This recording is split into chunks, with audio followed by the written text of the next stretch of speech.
आज का शीर्षक है मिडिल क्लास गांव का लड़का। एक मिडिल क्लास गांव के लड़का के बारे में आप लोग क्या जानते हैं? एक मिडिल क्लास गांव का लड़का होना जिंदगी का सबसे डिफिकल्ट चीज है, क्योंकि उस लड़के के जीवन में उसका कोई भी डिसीजन नहीं होता।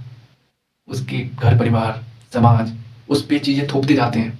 वो आपसे हमेशा पूछेंगे कि बेटा तुम क्या करना चाहते हो, पर वो आपके आंसर का वेट नहीं करेंगे और वो आपका आंसर जानना भी नहीं चाहते। वो बस वो सुनना चाहते हैं कि उनके अंदर जो आंसर है तुम वो बोलो, और तुम वो नहीं बोलोगे तो वो तुम पे हँसेंगे। तुम अपने दिल की बात बोलोगे कि मैं क्रिकेटर बनना चाहता हूँ, मैं एक्टर बनना चाहता हूँ, तो वो तुम पे हँसेंगे और तुम्हारा मज़ाक बनाएँगे और तुम्हें डर लगाएँगे।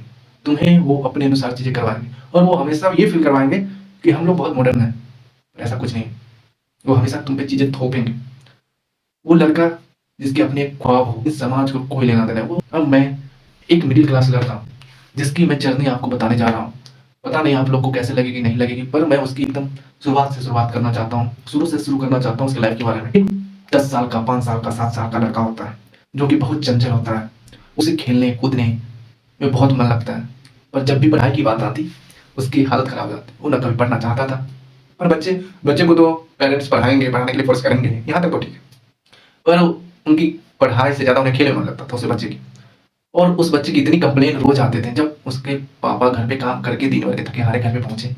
रोज़ 4-5 लोग उनके घर पे कंप्लेन लेके पहुँच जाते। ये तो ज़िंदगी का एक रूटीन सा बन गया था। फिर उसके पापा परेशान होके सोचते हैं कि ऐसे तो मेरा बेटा हाथ निकल जाएगा, शायद अच्छा इंसान ना बन पाए, तो वो हॉस्टल में डाल देते हैं। वो 4 बाई 4 एक कैंपस में रहना, बाहरी दुनिया से पूरा संपर्क टूट जाना, वो 5 साल, 6 साल एक हॉस्टल में रहना। उस हॉस्टल में कुछ बुराई नहीं है, लेकिन उस हॉस्टल में रहने वाले बच्चों के साथ ज़िंदगी में 3-4 चीज़ें ऐसी हो जाती हैं, जो उसको फाइट बैक करने में पूरी ज़िंदगी चली जाती है। वो चीज़ें ये हैं, उन्हें बाहरी दुनिया से मिलने का तरीका नहीं आता। किसी भी काम को करने का विश्वास उसके अंदर खत्म हो जाता है, क्योंकि उस हॉस्टल में ये होता है कि आपको सारी चीज़ आपके टीचर प्रोवाइड करके ही देंगे। इनफैक्ट आपको नॉर्मल फॉर्म भी भरना है, तो वो लोग खुद से भरवा देंगे, आपको कुछ नहीं करना, आपको बस पढ़ना है। तो जब आप आगे की ज़िंदगी में निकलते हो, तो आपको बहुत अंदर विश्वास ही नहीं होता कि आप कुछ कर पाओगे। और सबसे बुरी आदत तो ये लग जाती है किसी की बात ना सुनने की, क्योंकि उस हॉस्टल में आप रहने पे आपको ये हो जाता है, आपको कभी किसी ने ऑर्डर दिया ही नहीं, और जब कभी किसी ने ऑर्डर दिया ही नहीं, कोई काम करने को बोला ही नहीं, तो जब आपको अपने घर पे जाते हो, समाज में जाते हो और कोई कुछ काम करने को बोल दे, तो आप खुद को एडजस्ट नहीं कर पाते, आपको गुस्सा आ जाती है। सबसे खतरनाक एक बच्चे की जीवन की सबसे खतरनाक उसके अंदर ये चीज़ आ जाती है कि वो अकेलापन महसूस करने लगता है।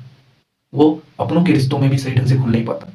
वो उसके अंदर एक अलग-सा अलगाव आ जाता है, वो कनेक्ट नहीं कर पाता किसी से। उसे ये फ़ील होने लगता है कि शायद वो अच्छा बेटा नहीं है। वो ये फ़ील करने लगता है कि शायद वो अच्छा भाई नहीं है। वो ये फ़ील करने लगता है कि शायद वो इस यूनिवर्स में परफेक्ट फिट नहीं बैठ पा रहा है।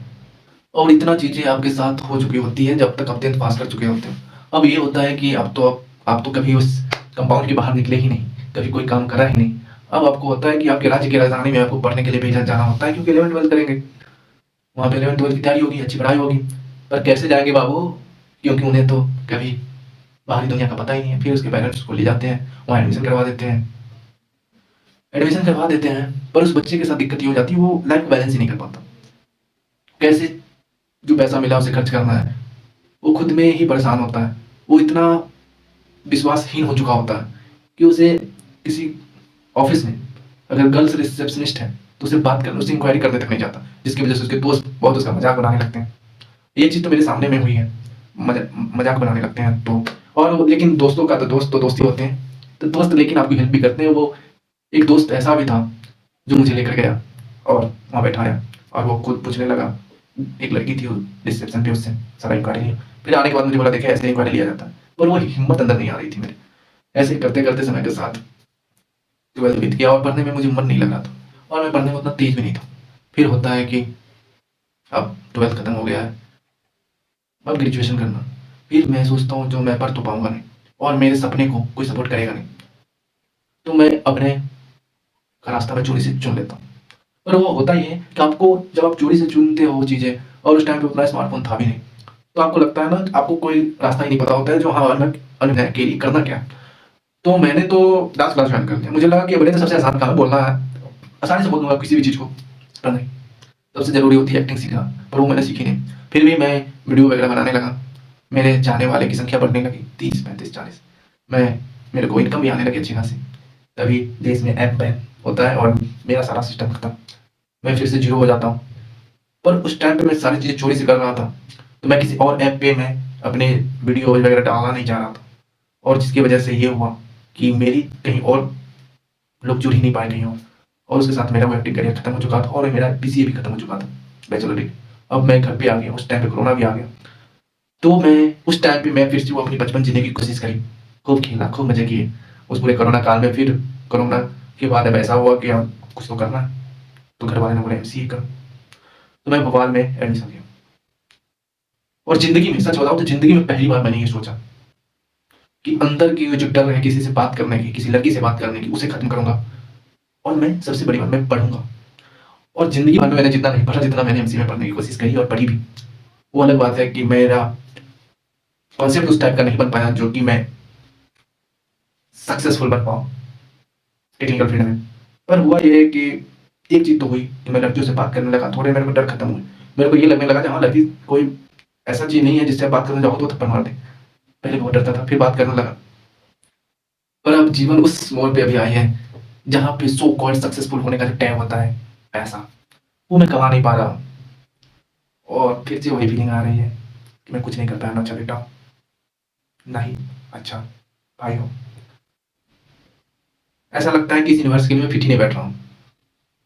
लेकिन फिर अपने महादेव, ओम नमः पार्वती पते हर हर महादेव, भोले बाबा पे भरोसा है, और उसी भरोसे के साथ मुस्कुराता हूँ और अपने जीवन को आगे जीने की हिम्मत रखता हूँ।